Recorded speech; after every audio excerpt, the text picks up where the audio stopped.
तर बघा ही तुम्हाला आज मी कोशिंबीर बनवून दाखवणार आहे, मस्त बीट आणि गाजरची. इतकी चवीला छान लागते. उन्हाळा दिवस आहे, तर उन्हाळ्या दिवसात थंड थंड मस्त खायला छान वाटतं. गाजर आणि बीटची आहे. तर कशी बनवली, चला रेसिपीला सुरुवात करूया. आणि तुम्ही जर माझ्या चॅनलवर नवीन असाल तर प्लीज सबस्क्राईब करा. तर चला रेसिपीला सुरुवात करूया. नमस्कार मंडळी. इथं बघा बीट आहे. हे मोठे मोठे 2 बीट होते, हे मी असे चांगले खिसून घेतलेत. आणि ही गाजर पण असं खिसून घेतलं आहे.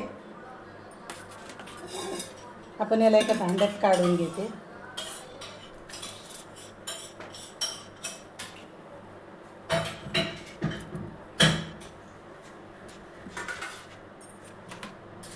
आणि हे गाजर पण याच्यावर टाकते.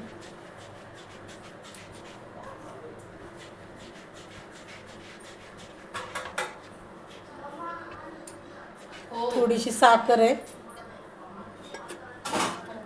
आपण पोहे खातो त्या चमच्याने 2 चमचे शेंगदाण्याचं जाडसर कूट आहे, तर हे भाजून मिक्सरमधून काढलेलं आहे, ते टाकलं आहे. आणि दही आहे. इथं 1 वाटी दही घेतलं आहे मी. तर हे दही आंबट नाही आहे जास्त.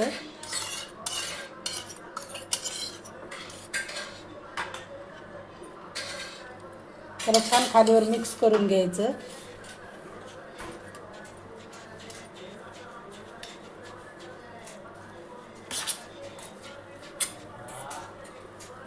उन्हाळा दिवस आहे, असं थोडंसं खायला असलं ना चटपटीत, तोंडी लावायला चटण्या, तर बरं वाटतं.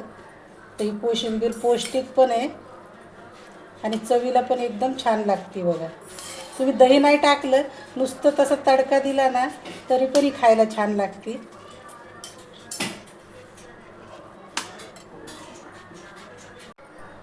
तर बघा इथं मी हे तेल चांगलं कडक तापवून घेतलं आहे.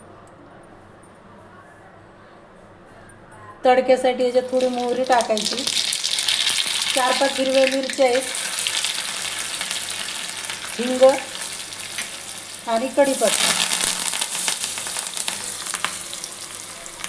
आणि ही फोडणी मस्त याच्यात टाकून द्यायची.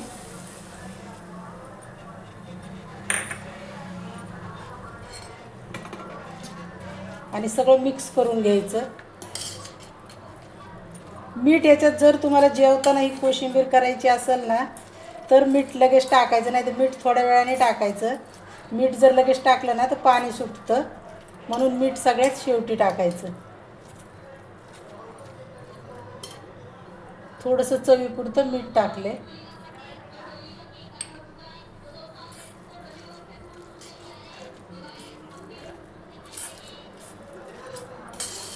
तर बघा झाली आपली कोशिंबीर मस्त तयार.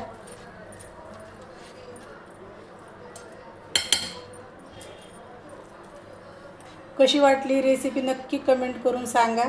आणि आवडली असेल तर लाईक करा, शेअर करा आणि कमेंट पण करा. धन्यवाद.